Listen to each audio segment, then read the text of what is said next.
This is reaction 1 on your Synthesis and Decomp lab.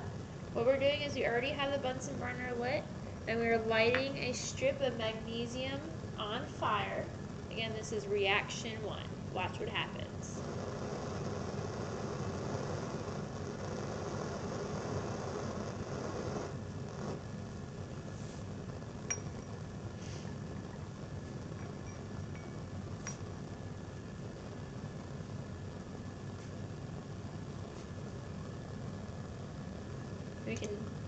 We can do it again if you missed it.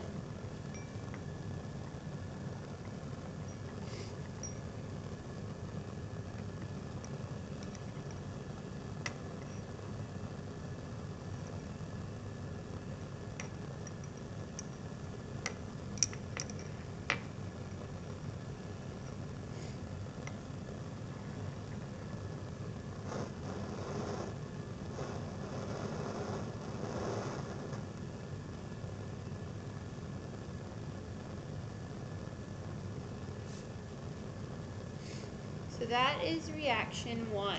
Now we're saving these ashes for reaction 2, but we're going to skip to reaction 4. So turn your page to reaction 4. Make sure you go back and answer all the questions for reaction 1. Now we're skipping to reaction 4 because it's the next one that needs the Bunsen burner. So what we're doing is we're just placing a small scoop of calcium carbonate into this test tube.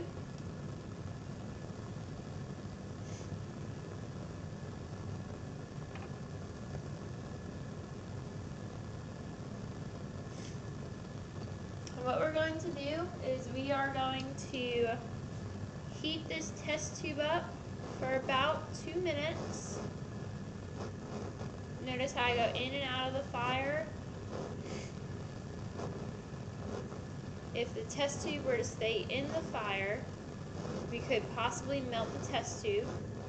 So right now our reaction is happening. Calcium carbonate is going to be our reactant, and we are going to test for our product in just a minute.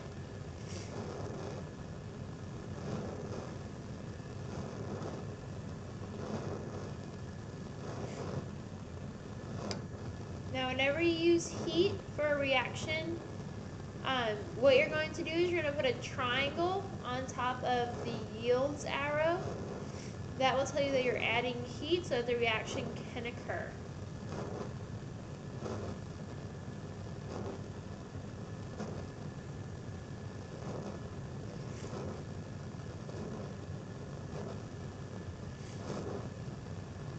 Now that's pretty good. The next step tells us to light a splint. So this is our splint right here. And then put it into the test tube and see what happens. Notice it goes out. Now we're done with our flame, so we can turn our gas off. You give me 1 second, I just want to turn the gas off in the room.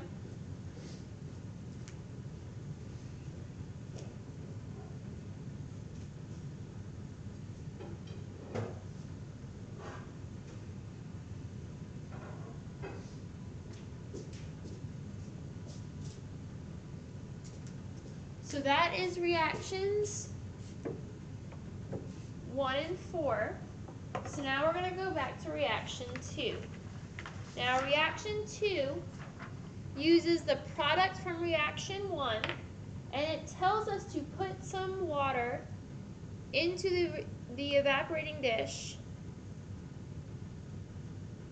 where the metal oxide is present. Now we do that, so water and metal oxide are going to be our 2 reactants. Then it tells us to put phenolphthalein into our evaporating dish. Okay? Phenolphthalein is clear, it's an indicator. We just put water into the evaporating dish and that was clear. But now you can see that after you put the indicator in, it is a hot pink color. What you want to do is you want to use your lab to help figure out to help you figure out what that hot pink color tells you about the products. Now we're going to go to reaction 3.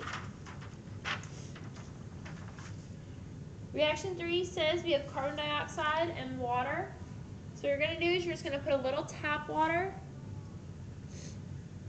into the speaker.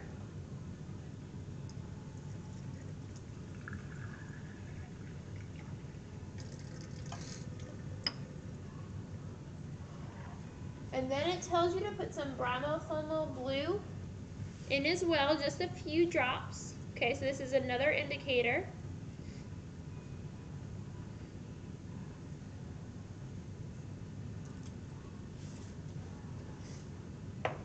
And make some observations. So when you put the bromophenol blue in, it is going to turn the water kind of blue. You can see that it's kind of blue. Okay, and the next step says to blow into the solution with a straw. When you blow into the straw, you're going to be releasing carbon dioxide.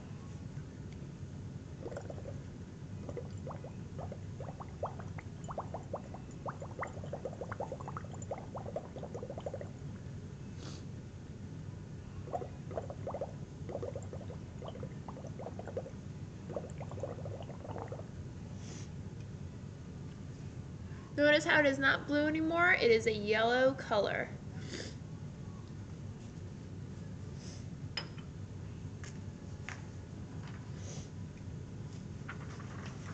Now we're going to go to reaction 5. So reaction 5 has us use hydrogen peroxide.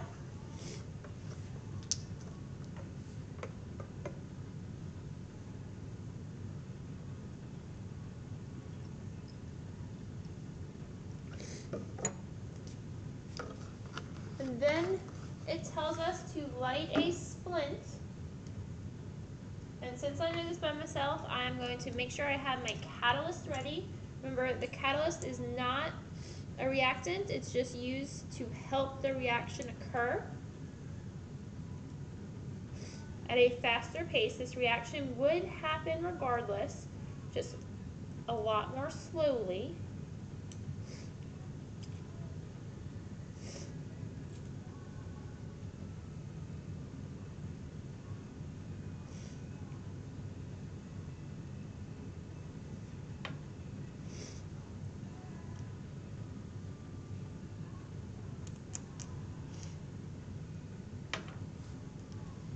So I'm just getting my manganese oxide ready.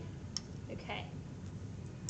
Now I'm going to light a splint, and it says let it burn for 10 seconds, and then blow it out.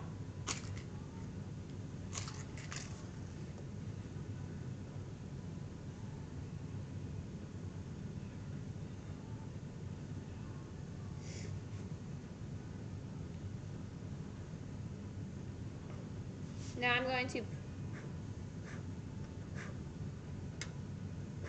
to put my manganese oxide into the hydrogen peroxide. If I can get the splint to blow out. Now I'm going to put my splint into the solution, and notice how the flame comes back.